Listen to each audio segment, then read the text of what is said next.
இப்போ நீங்க ஒரு டெரரிஸ்ட்ட இமேஜின் பண்ணுங்க. டெரரிஸ்ட்ட தானே இமேஜின் பண்ண சொன்னேன். ஏன் முஸ்லீம இமேஜின் பண்றீங்க? ஏன்னா, உங்க மண்டைக்குள்ளேயும் அது ஏறியிருக்கு. இது எப்படின்னா, சினிமானால தான். நீங்க பாம்ப ஃபர்ஸ்ட்டு எங்க பார்த்தீங்க? நேர்ல பார்த்துருக்க மாட்டீங்க, கண்டிப்பா. ஆனா, நீங்க வந்து நியூஸ் பேப்பர்ல எதுலயுமே பார்த்துருக்க மாட்டீங்க. ஆனாலும் உங்களுக்கு பாம்புன்னு சொன்னோம்னா, உங்க மைண்டுக்கு பாம் வந்து உங்களுக்கு வந்திருக்கும். அது எப்படின்னா, சினிமானால தான்.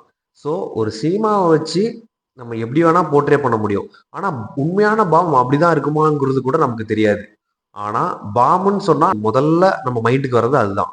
அதே மாரி தான் இந்த சினிமால இந்த முஸ்லீம டெரரிஸ்ட்டா காட்டுறதும் அப்படிதான். இப்போ வந்து படத்துலலாம் வந்து இந்த விஸ்வரூபம், துப்பாக்கி படத்துலலாம் வந்து முஸ்லீம டெரரிஸ்ட்டா காட்டுவாங்க. ஸோ, அதெல்லாம் வந்து ஸ்ட்ரைக் பண்ணுவாங்க முஸ்லீம்லாம் சேர்ந்துட்டு. எதுக்கு நம்ம நம்ம கூட யோசிச்சிருப்போம். எதுக்கு இவங்கலாம் சேர்ந்து இப்படி ஸ்ட்ரைக் பண்ணிட்டுருக்காங்க? படத்த வர விடாம பண்ணிட்டுருக்காங்க. ஏன்னா, இது வெறும் ஜஸ்ட் ஒரு சினிமா தானே. இதனால என்ன மாறப்போகுது அப்படின்னு நீங்க கேட்கலாம். ஆனா, இது ஒரு சொசைட்டிய இன்ஃப்ளூயன்ஸ் பண்ணும்.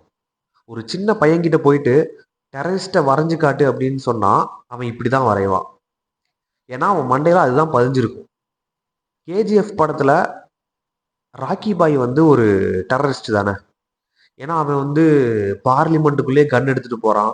கவர்மெண்ட்டுக்கு எதிரா செயல்படுறான். So, he is a terrorist. But அவன் டெரரிஸ்ட்ன்னு நமக்கு ஃபீல் ஆகாது. ஏன்னா, அவனுக்கு முஸ்லீம் பேர் இல்லையே. ஸோ, நம்ம மண்டையில எல்லாருக்குமே ஏறியிருக்கு. ஸோ, டெரரிஸ்ட்னா இவங்க இந்த அடையாளத்துல தான் இருக்கணும் அப்படிங்கிறது நம்ம மண்டையில ஏத்திட்டு போயிட்டாங்க. சினிமால இது மட்டுமே பிரச்சனை இல்ல. இன்னும் நெறைய பிரச்சனைகள் இருக்கு.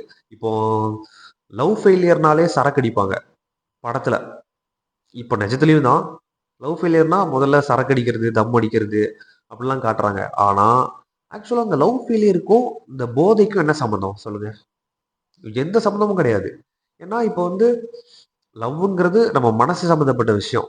அதுல வந்து நம்ம ஆல்கஹால குடுத்து நம்ம சரி பண்ண முடியாது. ஆனா, சில படங்கள்ல வந்து அத பண்றாங்க. லவ் ஃபெயிலியர் மருந்து இது அப்படின்னு சொல்லிட்டு சரக்க சொல்லுவாங்க படத்துலலாம். அப்புறம் வந்து சோகமா இருந்தா சரக்கு அடிக்கிற மாரி சீன் இருக்கும். அந்த மாரிலாம் நீங்க நெறைய படங்கள்ல பார்த்திருப்பீங்க. லவ் ஃபெயிலியர் ஆனா சரக்கு அடிச்சுட்டு டான்ஸ் ஆடுறது, பாட்டு பாடுறது அப்படிலாம் சொல்லிட்டு நெறைய சீன் நீங்க பார்த்திருப்பீங்க. ஆனால் இது எப்படி வந்துச்சுங்கிறத நான் சொல்றேன்.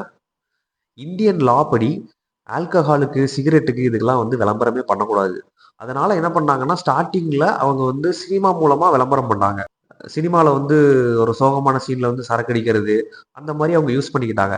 பட் காலப்போக்குல இது என்ன ஆயிடுச்சுன்னா, சோக சீன் வச்சாலே இந்த மாரி சரக்கு அடிக்கலாம். சந்தோஷம்னா சரக்கு அடிக்கலாம், பார்ட்டி அப்படின்னு சொல்லிட்டு ஒண்ண பார்த்து இன்னொன்னு மாறி மாறி டைரக்டர்ஸ்லாம் வைக்க ஆரம்பிச்சாங்க. பட் இது வந்து அப்படியே சொசைட்டிய இன்ஃப்ளூயன்ஸ் பண்ணி, இப்போ வந்து ஆல்கஹாலுக்கு விளம்பரமே தேவை கிடையாது.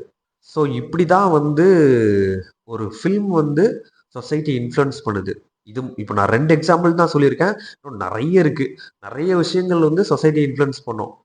இத மாரி உங்களுக்கு வேற எதுவும் தெரியும் அப்டின்னா, நீங்க கமெண்ட்ல சொல்லுங்க. வேற எதையாவது பத்தி பேசணும்னாலும் நீங்க கமெண்ட்ல சொல்லுங்க. ஒரு படம் இந்த சொசைட்டிய எப்படி இன்ஃப்ளூயன்ஸ் பண்ணியிருக்குன்னா, ஒரு ஹிந்து வீட்ல ஒரு கன்ன போலீஸ் கண்டெடுக்குறாங்கன்னு வச்சுக்கோங்களேன். அவன் வந்து கொலைகாரன். ஒரு கிறிஸ்டியன் வீட்ல கன்ன கண்டுபிடிச்சா அவனும் கொலைகாரன். ஆனா ஒரு முஸ்லீம் வீட்ல ஒரு கன்ன கண்டுபிடிச்சா அவன் கொலைகாரன் இல்ல. இவ்வளோதான் சிம்பிளா சொல்லணும்னா.